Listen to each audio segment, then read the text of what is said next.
Welcome guys, जय clone job channel में आपका बहुत बहुत स्वागत है। सब्सक्राइब कीजिए जय क्लोन जॉब चैनल को और पाए रोजाना multiple choice question physics chemistry biology के। सो गाइज, आज हमारा टॉपिक है बॉटनी का। आपके जो कंपटीशन एग्ज़ाम होते हैं वहाँ पर क्वेश्चन आपसे पूछे जाते हैं, राइट। तो ऐसी कंडीशन में आपको बॉटनी, जूलॉजी, फिजिक्स केमिस्ट्री की प्रैक्टिस अच्छी होनी चाहिए। ओके, ये बॉटनी का पार्ट सेकंड है। पार्ट फर्स्ट अगर इसका नहीं देखा है तो लिंक दे देंगे डिस्क्रिप्शन, जाके देख लेना। पहला क्वेश्चन है पार्ट 2 का। पालक की पत्तियां किसका अच्छा स्रोत है? Spinach leave are rich source of vitamin A, iron, carotene, vitamin ई।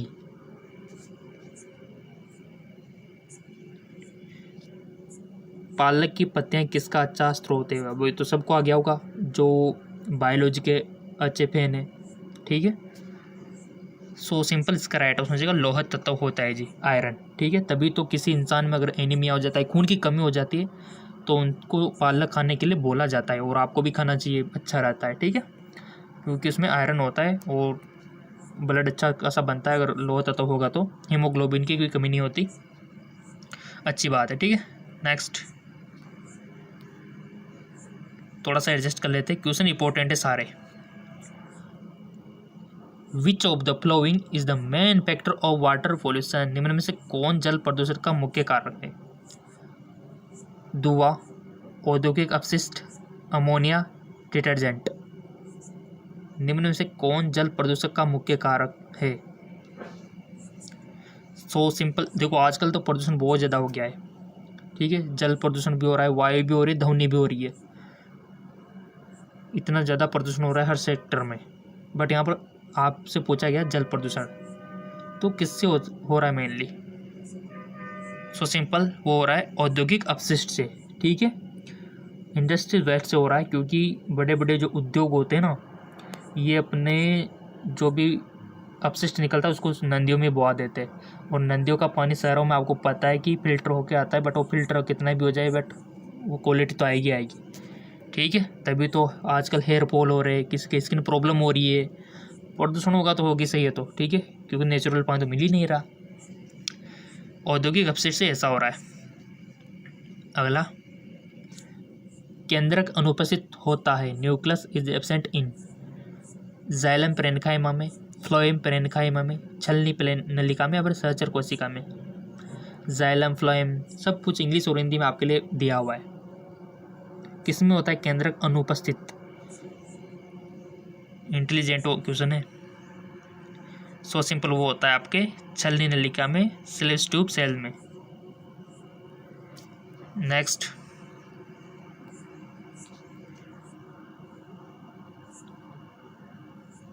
निम्न में से कौन रूपांतरित तने का उदाहरण है?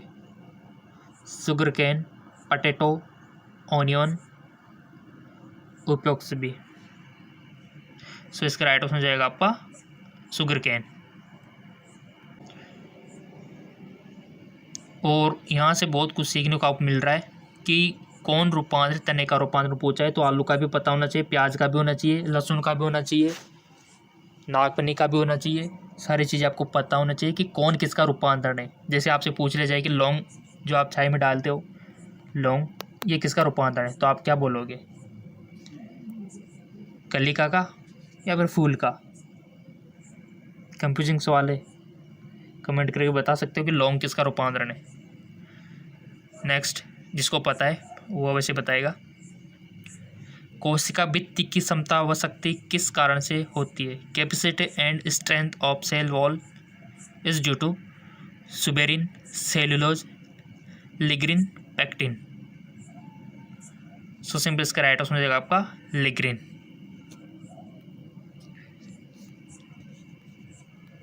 किसी भी क्वेश्चन में कोई भी शंका हो तो सीधा कमेंट करना, कोई भी डाउट हो कमेंट करना, ताकि आने वाले वीडियो में हम उसका सॉल्यूशन आपको बता सके और आपका डाउट क्लियर हो सके। पादपों में भोजन संचरण में क्या होता है? Transportation of food plant in A form of starch, fructose, glucose, lactose. इसका राइट ऑप्शन हो जाएगा आपका स्टार्च। फर्स्ट वाला सही है, स्टार्च होता है। ठीक है, पादपों में भोजन संरचना में क्या होता है? स्टार्च। क्वेश्चन तो आपको रोजाना मिलते रहेंगे। चैनल सब्सक्राइब करके बेल आइकन पर प्रेस करना है आपको तो only. Due to water pollution algae grew and fish ditch because, जल प्रदूषण के कारण शैवाल पैदा होता है जबकि मछलियों की मृत्यु हो जाती है, क्योंकि जल प्रदूषण से शैवाल तो पैदा हो रहे बट मछलियाँ मर रही, ऐसा क्यों हो रहा है भाई? उन्हें प्रकाश नहीं मिलता, उन्हें पर्याप्त पोषक तत्व नहीं मिलते, ऑक्सीजन स्तर में कमी हो जाती है, उपयोग में से कोई नहीं, बताओ। और ऐसे क्वेश्चन की प्रैक्टिस होती रही है तो आप इंट्रेंस एग्जाम क्या कंपटीशन एग्जाम करके गवर्नमेंट जॉब भी पा सकते हो। सो सिंपल इसका राइट ऑप्शन हो जाएगा ऑक्सीजन स्तर में कमी हो जाती है इस वजह से।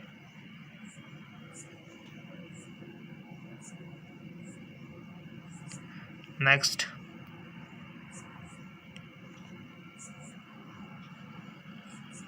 इन C3 cycle the CO2 acceptor is, C3 चक्र में CO2 ग्राही है, PEB, RUBP, OAA, मेलिकम्ल। सो सिंपल इसका राइट आंसर हो जाएगा आपका RUBP। नेक्स्ट, निम्न में से किसने इलेक्ट्रॉन सूक्ष्मदर्शी की खोज की है? Which discovered the electron microscope, Knoll और रस्का, रॉबर्ट हुक, कोरेंस, जेन्स। किसने इलेक्ट्रॉन सूक्ष्मदर्शी की खोज की है? सो सिंपल, अगर आपको थोड़ी सी भी नॉलेज होगी तो आप इसको इजीली कर पाओगे।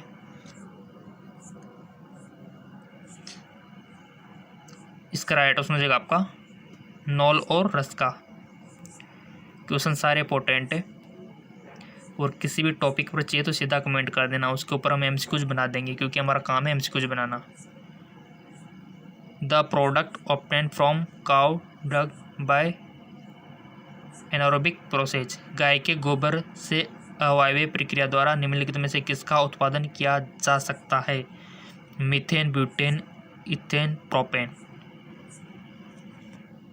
और आपको कोई भी फिक्र नहीं करनी क्योंकि हमने आपसे बोल रखा है कि फेसबुक, आप हमें फेसबुक इंस्टाग्राम पे फॉलो कर सकते हो, लिंक नीचे दिया हुआ है डिस्क्रिप्शन में फेसबुक इंस्टाग्राम का। वहाँ पर काफ़ी सारी पोस्ट हम आपको अवेलेबल करवाते हैं और जो नोट्स हैं ना वो हम फेसबुक पर देते हैं। ठीक है, सो अगर आप फेसबुक इंस्टाग्राम के थ्रू हमसे कांटेक्ट में रहोगे तो बहुत सारी नॉलेज आपको मिलती रहेगी। सो सिंपल, आपने टिक भी लगा दिया होगा कि गाय के गोबर से अवायवीय प्रक्रिया द्वारा निम्नलिखित में से किसका उत्पादन किया जा सकता है? मीथेन का, ब्यूटेन का, इथेन का या फिर प्रोपेन का। सो इसका राइट ऑप्शन हो जाएगा मीथेन का। नेक्स्ट, संसाधन का मूल्य निर्भर करता है। The value of resources depend on, संसाधन की मात्रा, संसाधन का गुण, समाज का प्रकार है उसकी आवश्यकताएं, उपयोग सभी। The value of resources depend on, संसाधन की मात्रा, संसाधन का गुण, समाज का प्रकार और उपयोग सभी। तो इसका राइट हो जाएगा आपका उपयोग सभी। नेक्स्ट, एंथ्रेक्स बीमारी होती है। Anthrax disease is caused by virus से, बैक्टीरिया से, माइकोप्लाज्मा से या फिर फंगाई से।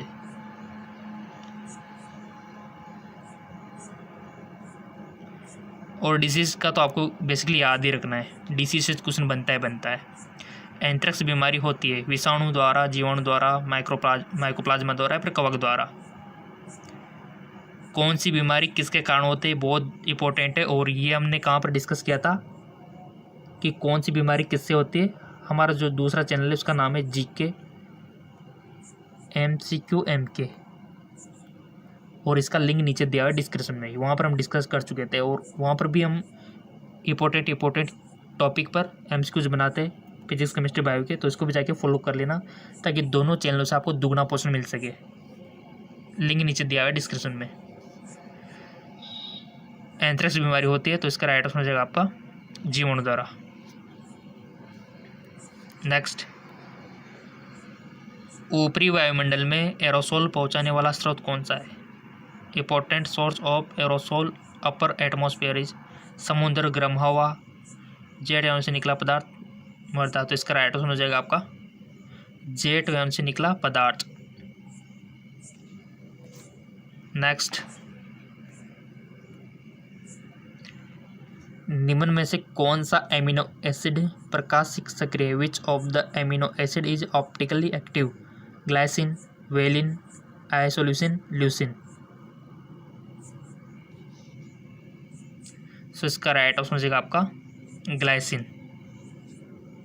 ठीक है, ग्लाइसिन हो जाएगा।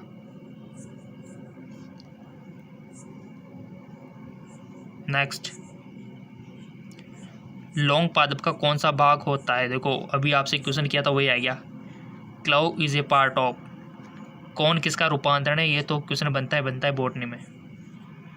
पुष्पकली, पुष्प का थैलेमस, अग्रस्त भाग, बीज। लौंग पादप का कौन सा भाग होता है?